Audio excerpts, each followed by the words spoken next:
3200 لوگوں کے اعتراضات، وہ کاغذات جو ہیں ان پر اعتراضات لگے، وہ مسترد ہو چکے ہیں۔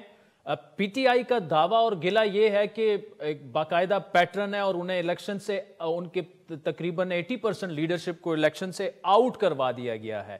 ایک تو پیپلز پارٹی کا اس پر موقف کیا ہے، اور یہ جو پروسیس پورا ہو رہا ہے اس کو آپ صاف اور شفاف سمجھتے ہیں؟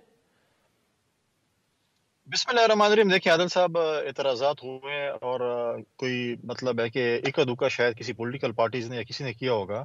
نارملی پاکستان پیپلز پارٹی کسی پہ زیادہ اعتراضات نہیں کرتی جب تک جنون اعتراضات نہ ہو۔ اس کا ایک فورم ہے جس پہ آلریڈی پی ٹی آئی اور باقی جو لوگ ہیں جن کے اوپر اعتراضات ہوئے ہیں، چاہے وہ پی ٹی آئی کے نمائندے ہیں، چاہے پیپلز پارٹی کے کسی اور جماعت کے ہیں، وہ گئے ہیں۔ عدالتوں نے فیصلہ کرنا ہے۔ اگر عدالتوں کو کہتی ہیں کہ آپ الیکشن لڑیں تو الیکشن لڑیں گے، اگر عدالتوں کو کہتی ہیں کہ آپ الیکشن نہیں لڑ سکتے ہیں تو پھر الیکشن نہیں لڑیں گے۔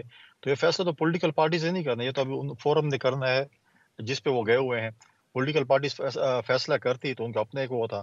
ہم تو کہتے ہیں بالکل ہم تو کھلاڑی ہیں میدان میں کھیلنے والے، ہم تو اور کسی کے ساتھ مقابلہ کریں گے جو بھی میدان میں آئے گا۔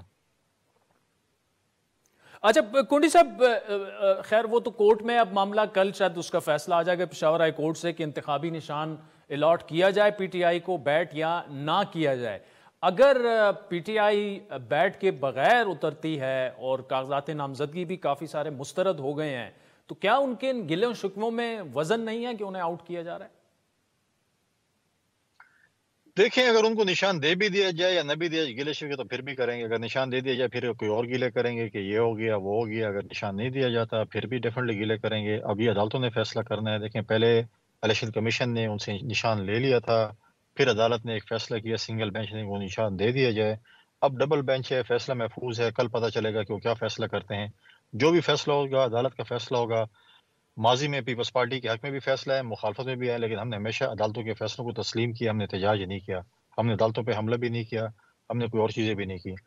تو ہم جو بھی فیصلہ آتا ہے، اب یہ تو ان درمیان ہے پی ٹی آئی اور عدالتوں کے درمیان ہے کہ ان کے ساتھ کیا ہوتا ہے کیا نہیں ہوتا۔ ہم تو اپنے الیکشن کمپین میں ہیں، جو بھی ہمارے پولیٹیکل مخالف ہیں، پولیٹیکل پارٹیز ہیں، ہم ان کے مقابلے میں کمپین کر رہے ہیں۔ اب وہ نشان کے ساتھ آتے ہیں، کسی اور نشان کے ساتھ آتے ہیں، ہم میدان میں بیٹھے ہوئے ہیں۔ ٹھیک ہے کنڈی صاحب، آپ کی سینٹرل کمیٹی کا اجلاس ہو رہا ہے، سنا ہے بڑا اہم اجلاس ہوگا۔ ایک تو کیا اس میں ایجنڈا وغیرہ کیا ہوگا، کیا سیٹ ایڈجسٹمنٹس پر بھی بات ہوگی مختلف پارٹی سے، اور کیا پی ٹی آئی کے ساتھ کہیں نہ کہیں سیٹ ایڈجسٹمنٹس ہو سکتی ہیں آپ کی؟ عادل صاحب میرے خیال میں بہت کم چانسز ہیں کہ اب سیٹ ایڈجسٹمنٹ کسی کے ساتھ، بہت کم جگہوں پہ سیٹ ایڈجسٹمنٹ شاید ہماری ہو۔ پی ٹی آئی کے ساتھ تو سیٹ ایڈجسٹمنٹ میں نہیں سمجھتا کہ، اور ہماری پارٹی لیڈرشپ نے کبھی بھی پارٹی لیڈرشپ لیول پہ کوئی ایڈجسٹمنٹ نہیں ہوئی۔ ہاں ہم نے پی ٹی آئی کے ورکروں کو، پی ٹی آئی کے عہدیداروں کو، خاص کر میں نے ڈی خان میں بھی، باقی اداروں میں، علاقوں میں بھی جہاں پر ان کے کینڈیڈیٹس میں نہیں ہیں، ہم ان کو دعوت دی کہ آئیں، ہمارا پولیٹیکل جو مخالف اس کے ساتھ اکٹھے ہوں، کیونکہ میجورٹی اگر آپ دیکھیں پی ٹی آئی میں پاکستان پیپلز پارٹی سے ہی لوگ گئے ہیں۔ تو ہم نے ان کو دعوت دی، جیسے بلاول صاحب کی بھی، چیئرمین بلاول صاحب کی 2-3 دن پہلے پریس کانفرنس سکھر میں انہوں نے بھی کہا ہے۔ تو پولیٹیکل ورکر کو ہم نے کہا کہ پیپلز پارٹی کو جوائن کریں، ہمارے جھنڈے تلے آئیں مل کر جدوجہد کریں، ایک اچھی جدوجہد کریں، اس ملک کی ترقی کے لیے کام کریں۔ اگر ملک کی ترقی کے لیے کام کریں تو پاکستان پیپلز پارٹی کو جوائن کریں اور آئیں ہمارے ساتھ الیکشن لڑیں اور اس ملک کی ترقی کے لیے مل جل کر کام کریں۔